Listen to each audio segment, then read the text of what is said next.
Corinthians chapter number 4. Let a man so account of us, as of the ministers of Christ and stewards of the mysteries of God. Moreover, it is required in stewards that a man be found faithful. But with me it is a very small thing that I should be judged of you, or of man's judgment. Yea, I judge not mine own self.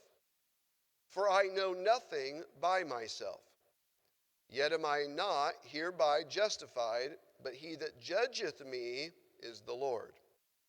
Therefore, judge nothing before the time, until the Lord come, who both will bring to light the hidden things of darkness, and will make manifest the counsels of the hearts, and then shall every man have praise of God. And let's pray, and we'll be seated. Lord, we ask you to put your hand on the message today as you have led in the study. And Lord, that there would be clear communication this morning. And in Jesus' name, amen. And you can be seated. Thank you very much for standing. In 1 Corinthians chapter number 1, we are told that this church in Corinth had a lot of division. There was division among themselves. There was division spiritually. There was division physically. There was division in what they wanted in a church and the direction that they wanted to go. And so in chapter 1, he deals with the division. You get into chapter number 2, and what we find out is this church at Corinth, they wanted something different than what they had. And so we find out in just really the first few verses of chapter 2 that they wanted a good speaker. Somebody who was gifted, somebody who was talented, somebody who had the ability to speak well. And so Paul answers that and he says, I came not with excellency of speech or of wisdom, declaring unto you the testimony of God. So I didn't come to you with great speech, but I came to you with a great message.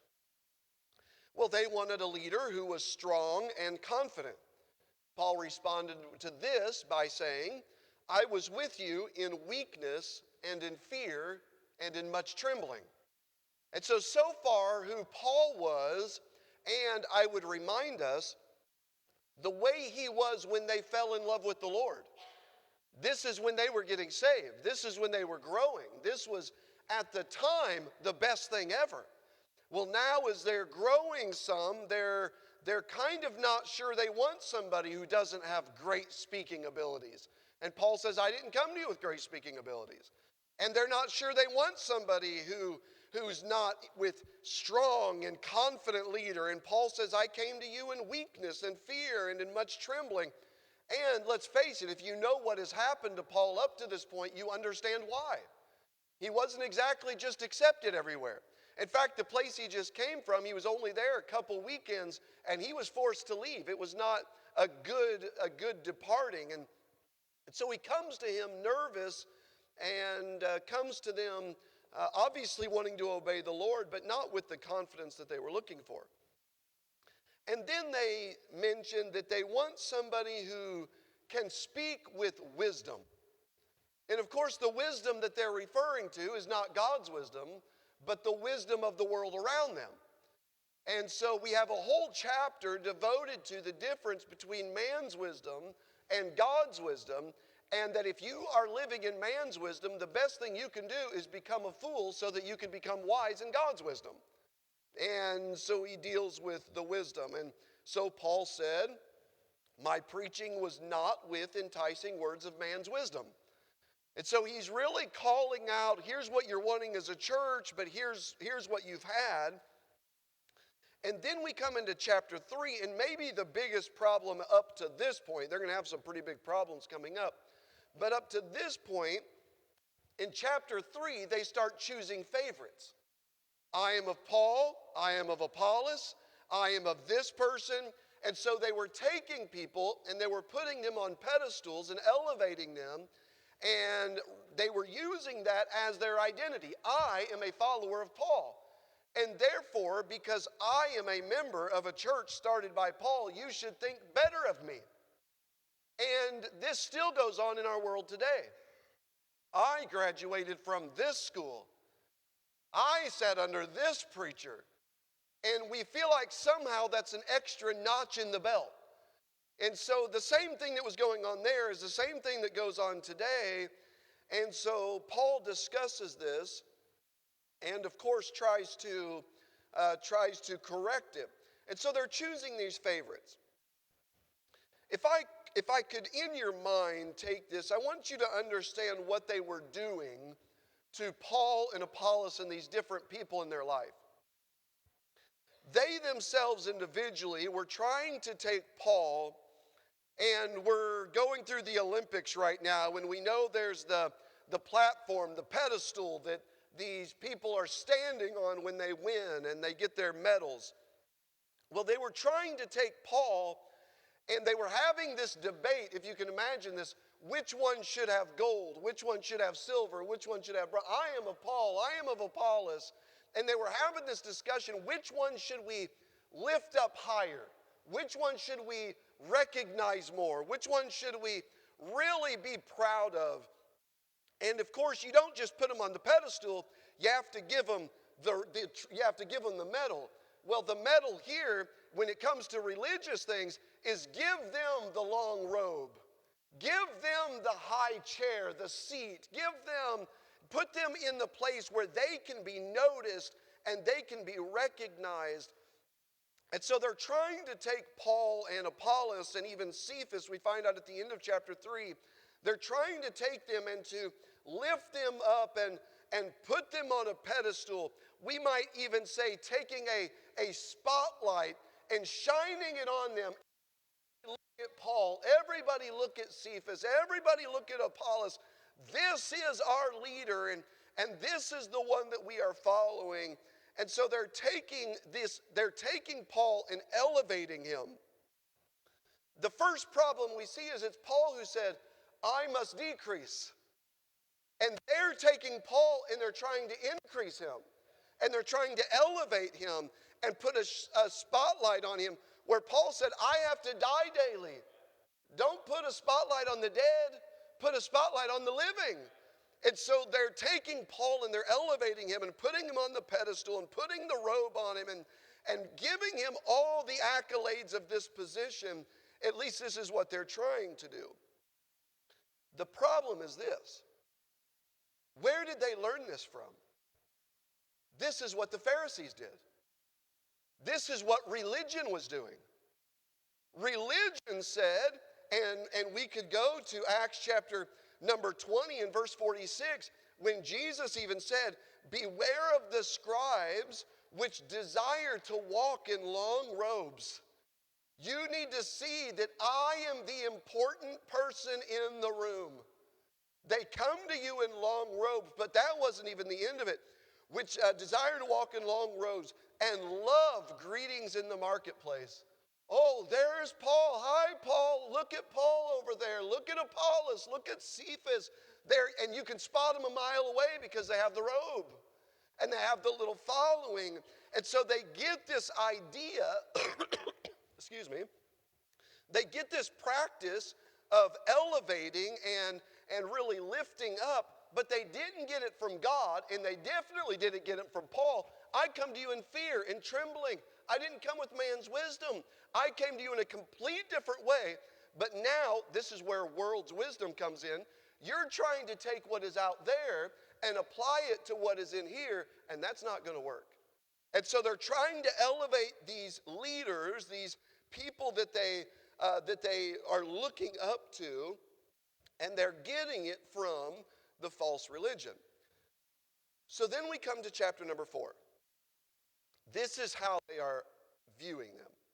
We come to chapter 4, and he starts off with these words, let a man so account of us. So far, this is how they are accounting of them. Lifting them up, shine the spotlight, give them the attention, make them important. So Paul says we need to stop that. However, here's what I do want you to think about us. This is, and by the way, not just about Paul and Apollos, about every one of us. And so he says, so let a man account of us. This is what I want you to think about me. This is what I want you to know about me. This is how I want you to feel about me. Let a man so account of us. And so this is what we are doing. We're elevating and we're shining a spotlight. But this, now I'm going to tell you what we want you to do and how you ought to be, what you ought to be expecting out of us. Proverbs chapter 20, verse 6, a great proverb. And it's true, it was true then and it's true today. Most men will proclaim everyone his own goodness. Most men have no problem saying, I can do it. I did it. And even in words, we can say things like, I don't need that. There's something that feels pretty good when we get it. I don't need a pat on the back. That was kind of nice to have somebody thank me for what I did. It felt kind of, just nice to be appreciated. And all we're saying is this is a true fact of human nature. There is a natural pride in us that kind of likes to hear it. And so we can say the words, but yet there's a part of it that feels okay. And then he tells us in Proverbs that most men will proclaim his own goodness. It's bad enough to try to put yourself on the pedestal. But in this case, we have other people trying to put Paul on the pedestal. We have others trying to lift him up and others trying to proclaim their own goodness. And so Paul is going to tell us how he wants to be seen.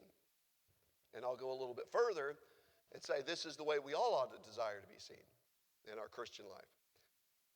So verse number 1, Paul gives 2 words to describe who he wants to be.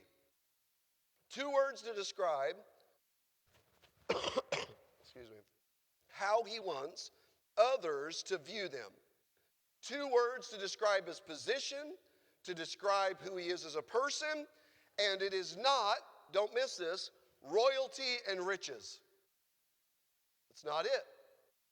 Let me give you 2 words to describe, think of this in our world today. Get some of the spiritual leaders of our world today and say you have 2 words to describe what you hope to be in your life through ministry. I think we would have a lot that would have to say successful, well-known, liked. We'd probably have a lot that would say wealthy. Whatever, but this is Paul's opportunity to say, here's 2 words that I would like to be identified with me. It's not royalty and riches. It's not power and prestige. It's not audacious and authoritative. It's not controlling and captivating. It's not high and mighty. It's not any of these things. It's not respected and revered. That's what I want. But instead, he gives us the 2 words, minister and steward. This is what I want. You're trying to elevate me. And you're trying to put us on a pedestal. And you're trying to proclaim our goodness. The problem with any honest person in that situation is we know who we really are. And we know that there's not a one of us here who deserves to be any higher than the ground that we stand upon. We don't deserve to be lifted up and elevated and given the recognition, but they're trying to do this. And so Paul comes in and gives us these 2 words. The word minister here, and I would encourage you to go and study it out even more. The word minister here comes from, I believe, one of the greatest Greek words in all of the New Testament. And it's the word hyperides. The word hyperides means this: an under Roman, an under oarsman. The word means, or it gives the identity to the position of an under rower. Ships back in this time were different than what we have today. This is obviously before steam, before coal, before any of those type things. And no doubt you've seen this, but in the bottom of a ship, there were men down there, And they all had a paddle, an oar, that would stick out the side of the ship. And they would be counting and leading, and they were under the deck, but they were making that boat move, all working together. This is an under-oarsman, an under-rowman. This is the word minister. This was their job title. This is the word that is used when Paul says, I want to be known as minister. What he's saying is, I want to be known as an under-rower. Somebody that's just in the bottom of the ship. The boat is moving forward. Things are moving. I'm just another person holding. Here's the thing.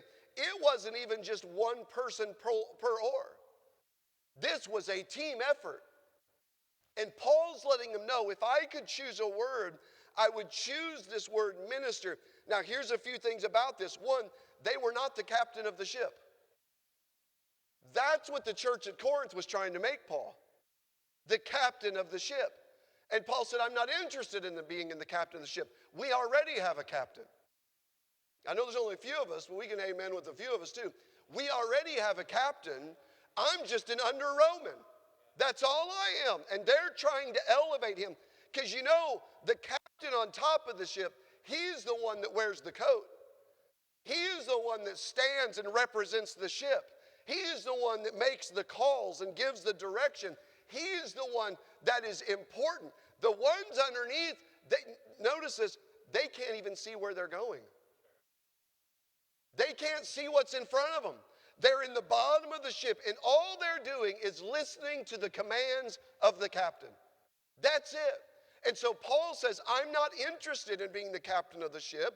I'm interested in being an under-rower, an under-oarsman. So they're not the captain of the ship.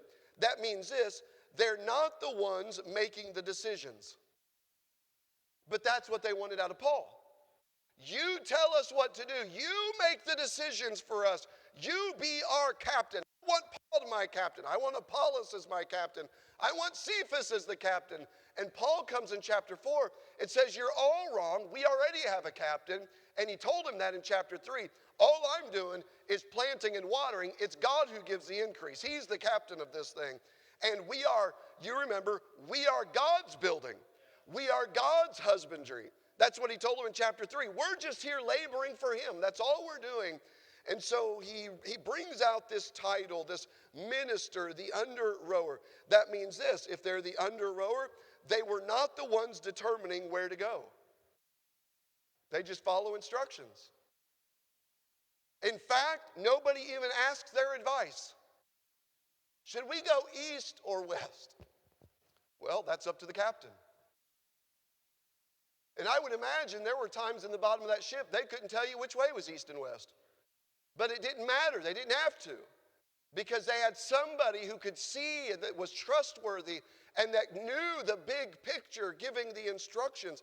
And so when Paul says to be a minister, he's saying, I don't want to be the captain. I don't want to be the one making the decisions. I'm not the one determining where we go. In fact, how many times did Paul say, I would like to go to you, Rome, but God's saying no. I would like to go up here, but God said no, I'm going this way. He wasn't the one making the decision. You know what they did? They just held on to their oar, their paddle, and they just kept pushing. That was it. That's the under-rowman. Just hold on and keep going. And when they were told to go left, they did what was necessary to go left. And when they were told to go right, they did what was necessary to go right. And when they were told to speed up, it didn't matter how tired they were, they put more into it so that they could go a little faster. And when they were told to slow down, they would do what was necessary to slow down, simply taking instructions.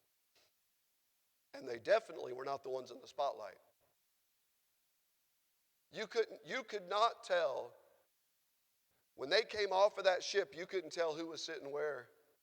You couldn't tell who was in what, a window seat or inside. You couldn't tell any of that because it wasn't about that to them. It was just when you, and I love the passage here because Paul, and I thought about this in studying, if you could take the average, even the young preacher and say, what do you want 2 words to describe your ministry. What will you choose? I'm afraid of how many would not choose this definition. Just an under oarsman. That's all I'm asking for. I just want to be on the ship, and I want to do whatever I can to help things keep going. And they were completely unnoticed by others. The holes in these things where that paddle went through weren't any bigger than a paper plate. They didn't have their pictures mounted on the outside. Here's who your oarsmen are for today. I'm going to go on a limb here and say they probably didn't have an oarsman of the month. Because it wasn't about that. It wasn't about that. The word was also used, so it was described as, it was the word to give the job description of the under oarsman, the under the ship there, inside the ship. But it was also used a little bit later. It morphed into different definitions, but it became the laborer on a job site. Now, if you've been around construction, you know what laborer means. It's not the skilled one. If you're getting hired on a job for labor, you don't have to know much. You have to be able to listen and carry things. The laborer. And so this was not the bricklayer. This was the laborer. Don't miss this. This is so key to what Paul is trying to tell us. It is the laborer allowing the work of the bricklayer to keep moving forward. That's the minister. I am going as the bricklayer's minister. And this title, by the way, it was caught on in Paul's ministry, because you'll remember when Paul when Paul left the first time, that when Paul and Barnabas left, they took John Mark with them. And you remember the phrase, and John Mark went as their minister. He wasn't the preacher. He wasn't the evangelist, but he came to be a minister to those men. And so this is a description, a title that is given. So he's not the bricklayer. He's the laborer that allows the bricklayer to move forward, completely submissive to the authority of the bricklayer. This wasn't the carpenter. This was the laborer allowing the work of the carpenter to move forward, completely submissive to the carpenter. This was not the electrician. This was the laborer that allowed the work of the electrician to move forward, completely submissive to the authority of the electrician. Now notice this. In this instance, it was not his name was not signed on the work when it was done. Not the laborer. That goes to the bricklayer. That goes to the carpenter. That goes to the electrician, not the laborer. His name's not, but who allowed the work to get done? Who allowed it to keep moving forward? Sure, it was the laborer, but he doesn't mind that his name's not on it, because that wasn't his goal. The customers never wrote a check out to him, because he wasn't working for himself. He's working for somebody else. And he knows the one that he's working for is going to take good care of him. Does it sound like Christianity yet? This is what Paul is saying. That the job, the word that I give you to what I want you, I don't want you to see me in the scribe's coat and elevated in the spotlight. I want to see you right next to you in the bottom of a ship, just doing what we can to keep this ship moving forward. And I want you to see me with God as the master builder. I'm just a laborer helping the work of the Lord to keep going. And he is the one who has the plan. It's his name on it. It is him that everyone owes praise and worship. I'm just a laborer helping the work of the Lord to move forward. That's what Paul's saying. His name wasn't on the company sign. That was reserved for the one that he's working for. Paul says that all he is wanting to do is to be an under oarsman, a minister of Christ. He is the laborer allowing the work of the Lord to move forward, completely submissive to the authority of Christ. What's beautiful about this description is when you read everything that Jesus said about his Father, when Christ humbled himself to come to this earth, he was exactly that, to the will of his Father. I came to do the will of the Father.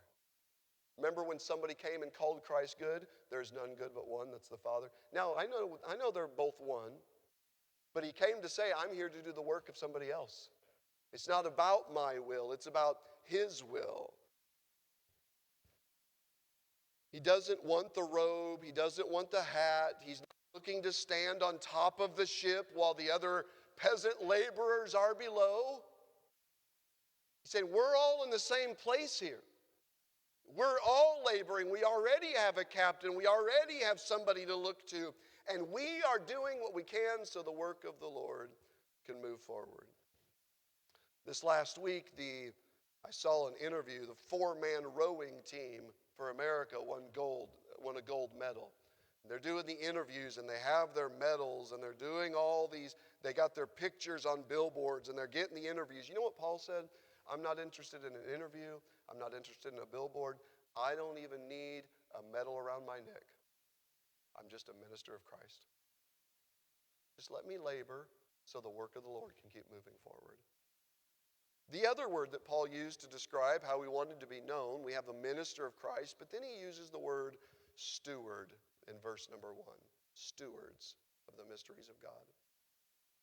The word may seem a little contradictory because we all know the word steward has to do with management.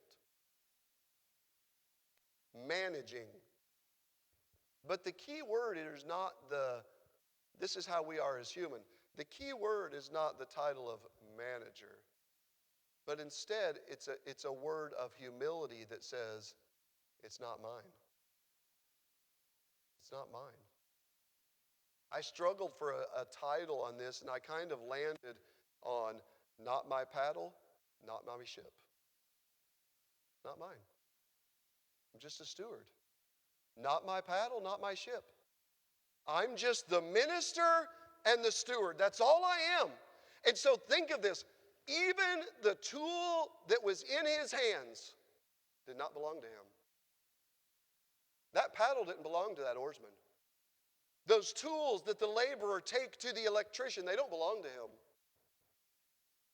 The lumber that is hauled and carried to the carpenter, it doesn't belong to him. I'm just a steward on the job site.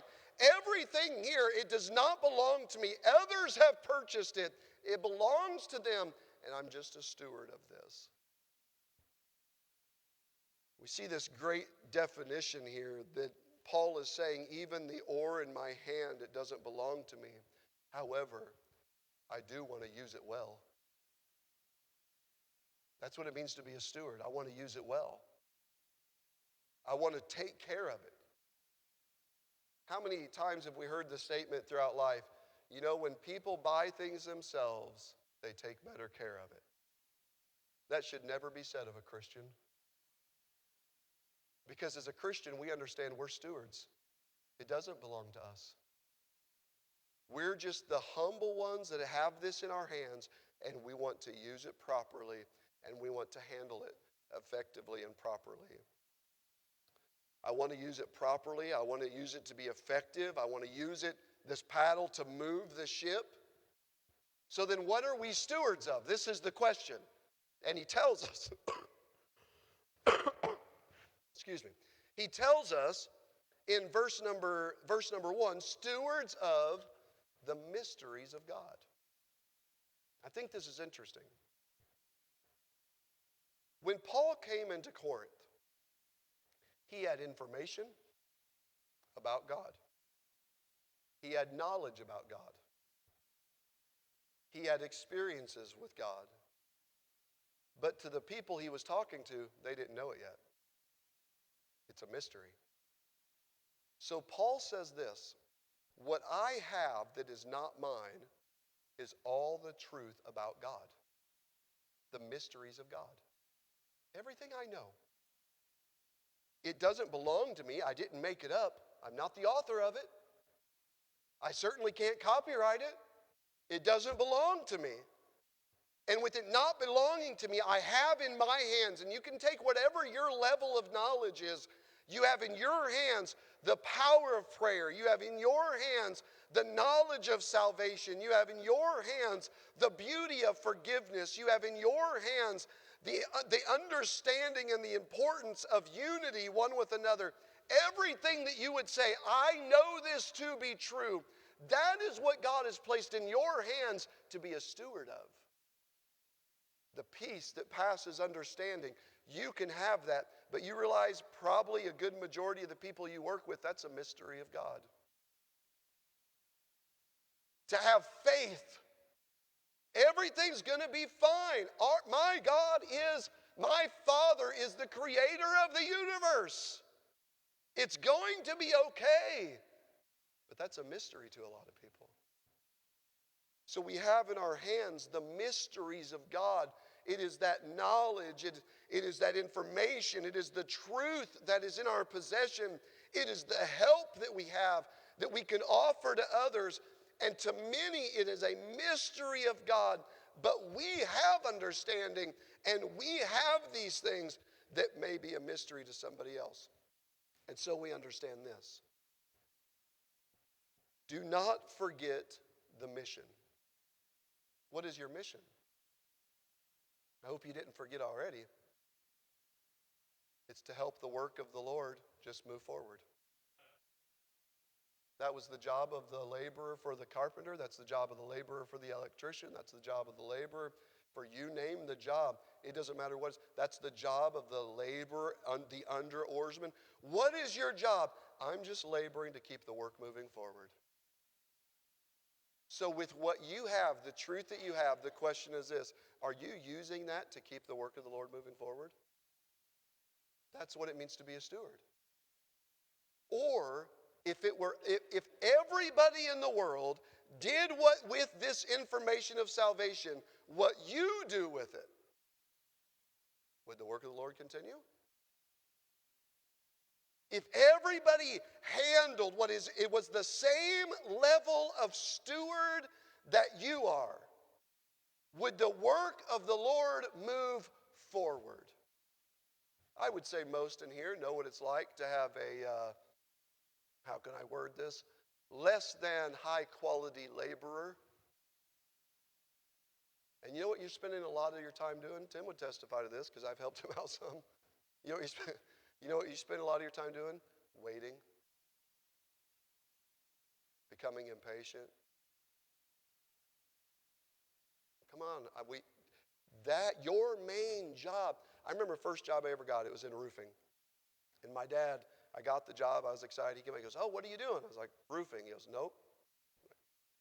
Yeah, pretty sure that's what he told me. Like, yeah, we're doing roofing. Nope, that's not your job.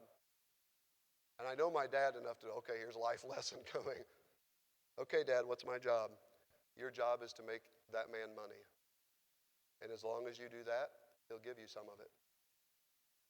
And if you'll keep that in your mind, your job is to make him money, then you'll always have a job because you'll always be profitable. You know what our job is to the Lord? It's not about money. It's about keep the work moving forward. You know how here's what I found. Here's how I find I could make my manager money. I could think ahead and look ahead and be ready for what's next. HVAC guys, you know that. Think ahead. Where am I going next? Have it there ready. Carpenters, we know that. Think ahead. Have it there ready. Whatever your job might be, if they'll think ahead, be there. You know what our job is for the Lord? Just to be available. Keep the work of the Lord moving forward. Just keep the work of the Lord moving forward. There's not a one of us that needs to be lifted up in some pedestal and some bright light shine and the praise and the pat on the back. That's not what we're here for. We're just all in the bottom of a ship. And when he says pull, we pull. And when he says push, we push. And if he says right, we go right. If he says left, we go left. He says, this is what I'm wanting. I want to be a good steward of the mysteries of God. Keeping the work moving forward. Let me give I know it's just us, so I feel like I can maybe, be a little more down to earth, I guess. But You get somebody new in construction or automotive work, and there's a really fun game to play. Because the tools of the trade are mysteries. Everybody understand what I'm saying? You can get a new guy and say, go get me a speed square, and then what is that? And they're like, there's a triangle, but there's no square. Some of you will get that. The tools of the trade are a mystery. That's how a lot of people come into the Lord. The words, the phrases, it's a mystery. So you get somebody new in carpentry and you send them into the store to find a board stretcher. Just so everybody here knows, that does not exist. Or somebody new to automotive, you send them in to find blinker fluid. Just so you all know, that does not exist, so don't fall for it. I do have a video of Malachi looking for blinker fluid on my phone. It's the greatest day of my life. Second greatest, third greatest day. Got saved and got married. I want to make sure those are up there. Our job is just to be a good steward of what we have. And we may not know what all the tools are. We don't know everything that's available. We don't understand everything that is available, but we learn. And we get in and we try to understand, and we learn how to, not just what it is, but to how to properly use it. And we continue to grow. But then we get past verse number 1, and let me do this very quickly here. And he tells you, but if you're going to be a steward, there is one requirement. Be faithful. Be faithful. Now, I want you to get in your mind. Think of the electrician that has by his side the laborer. But then the laborer decides to take a 10-minute break without telling the electrician. It's hard to rely on somebody like that. You get in the bottom of that ship, the under oarsman, somebody who just decides they're a little tired and just takes a break. And now you know what happens when you don't have as much strength on one side as the other? The ship starts turning and gets off track. He says, if you're going to be in this position, if you're going to be a good steward of that oar, you've got to be faithful. Faithfully follow, faithfully push, faithfully move.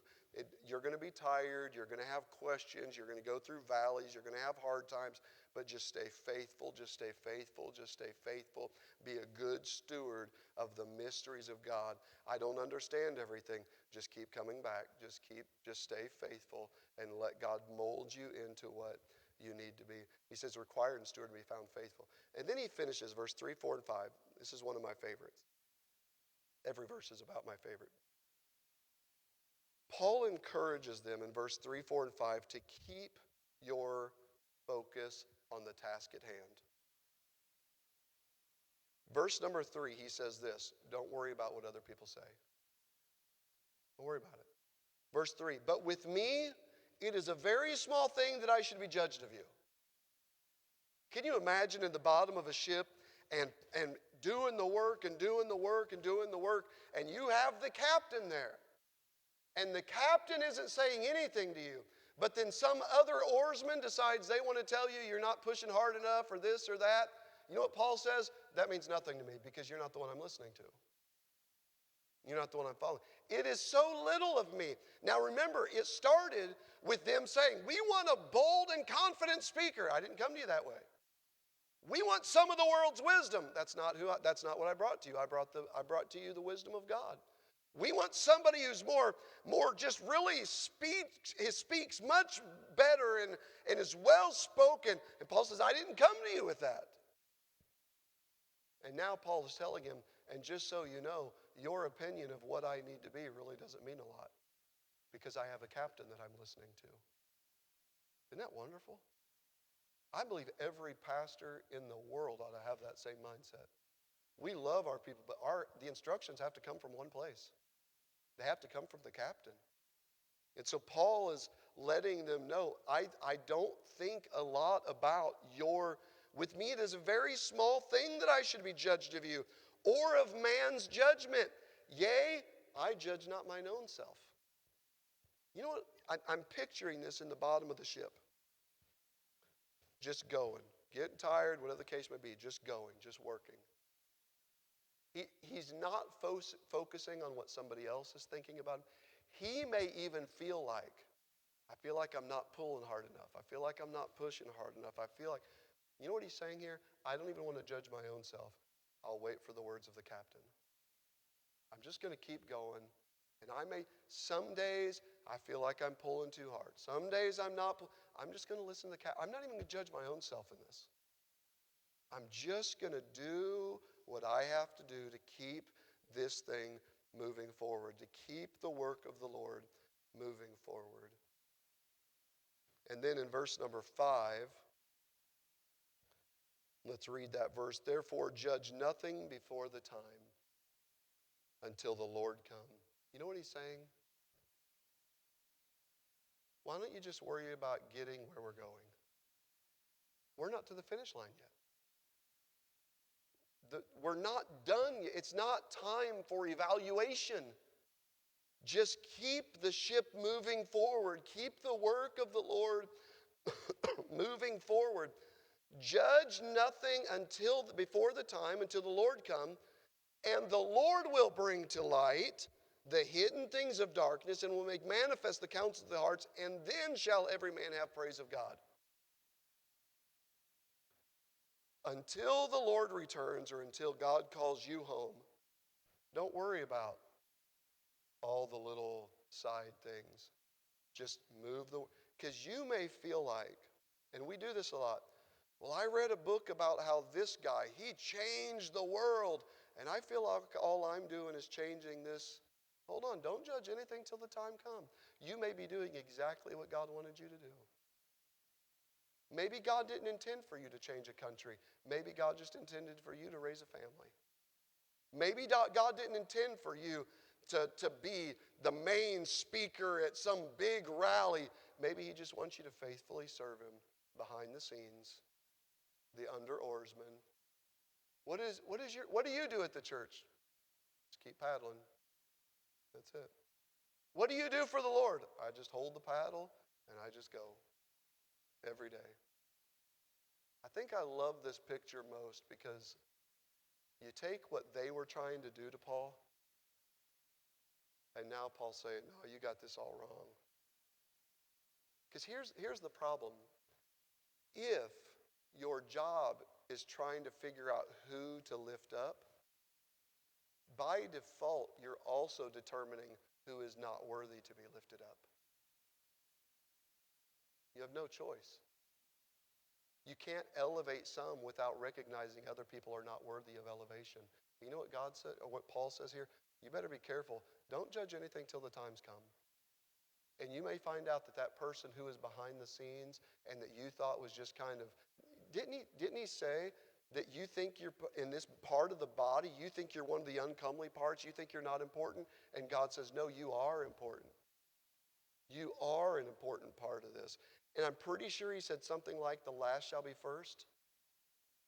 And I'm pretty sure he washed the disciples' feet, and then he came out afterwards and he says, you think to be important means you think to be in this position, to be great means to stand above and other people serve you, but you've got it wrong. To be great means being willing to serve other people. It's all throughout Scripture. And Paul is just saying 2 words to describe what I would like to be: minister and steward. Wouldn't that be great if that was all our mindset, just to be a minister and a steward? That's it. That's all I want to be. Well, preacher, I want to have a little recognition, and I'd like to be the one really standing up and people noticing me. Then you're not ready. What was it that was said? If you love your mother, father, brother, sister, anybody more than God, you're not fit to be a disciple. And in that list would be yourself. You know the number one thing required to come to salvation? You know this. Humility. Isn't it amazing how humble we come to the altar, and then when we stand up, we want to be on a pedestal? Paul is saying, you came humbly, Just stay in the bottom of the ship. It's okay. It's a good place to be. Just allowing the work to move forward. Our heads are bowed, our eyes are closed this morning.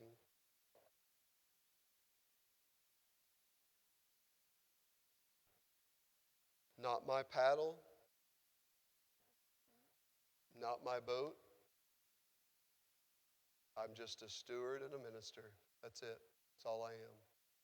Just a steward and a minister. I don't need to be lifted up. I don't need to be elevated. I don't have to be important in somebody's eyes. Just a minister and a steward. Are you okay with that? Are you okay with that? Because that's what it takes. It's not just about Paul and Apollos. It's not just about the positions of leadership. It's all of us.